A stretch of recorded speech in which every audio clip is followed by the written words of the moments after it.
సంధ్యవేళ స్నానం చేసి నన్ను చేరి నా చీర కొంగుతో ఒళ్ళు నువ్వు తుడుస్తావే అదో కావ్యం.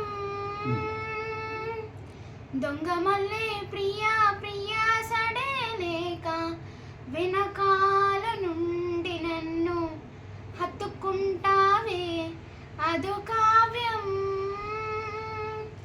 నీ కోసం మదిలోనే గుడి కట్టినానని తెలియనిదా ఓసారి ప్రియమారా ముడి చేర్చుకోవా నీ చెలిని మనోహర నా హృదయమునే ఓ మధువనిగా మనిచినానంటర తీవర అతే నెలనే ఓ తుమ్మెదవై తాగి పొమ్మంట నా యవ్వనమే నీ పరమై పులకించే వేళ నా ఎదలో ఒక సుఖమే ఊగెనుగా.